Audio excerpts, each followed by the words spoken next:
তো কপিরাইট পড়ে যাওয়ার জন্য তোমাদের সঙ্গে এটুকু শেয়ার করলাম গানটা।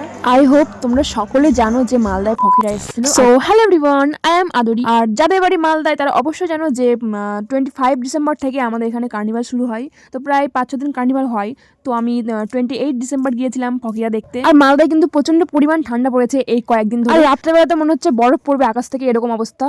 তো সে যাই হোক, তো যেতে তো হবেই যেহেতু ফকিরা আসছে।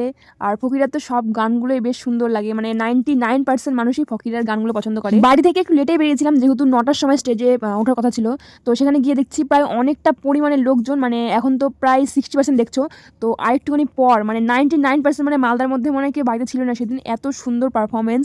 তো বেশ ভালো লাগছিল দেখতে। তো তোমাদের সঙ্গে আমি গানগুলো শেয়ার করতে পারলাম না যেহেতু কপিরাইট পড়ে যেতে পারে তার জন্য। তো তোমরা আমার শর্ট ভিডিওতে দেখতে পাবে গানগুলো। তো বেশ কিন্তু মানে কি বলবো, একদম ফাটাফাটি পারফরমেন্স। তো সেই সুন্দর ছিল, যারা গেছিল তারা অবশ্যই জানবে। তো তারপরে সেখান থেকে বেরিয়ে গেছিলাম প্রায় 11:30। মালদার বৃন্দাবনী মাঠে কিন্তু এই অনুষ্ঠানটি হয় প্রত্যেক বছরই, মানে 25 ডিসেম্বর থেকে 1 জানুয়ারি পর্যন্ত অনুষ্ঠানটা হয়। তো বেশ ভালোই, মানে এই কয়েকদিন কিনা মানে বেশ ভালোই এনজয় হয়। তো আমি কালকে গিয়েছিলাম, তো জানি না আজ যেতে পারবো কিনা। তো যদি যাই অবশ্যই তোমার সঙ্গে শেয়ার করবো। তারপর চলে এসেছিলাম মানে খেতে, যেহেতু আমার বাড়ি থেকে প্রায় আধা ঘন্টা লাগে যেতে বৃন্দাবনী মাঠে। তো তারপর খাওয়া দাওয়া করে সেখান থেকে বেরিয়ে পড়েছিলাম হচ্ছে বাড়ি যাওয়ার জন্য। তো দেখা হবে নেক্সট কোনো মিনি ভ্লগে। তো bye bye, and like comment.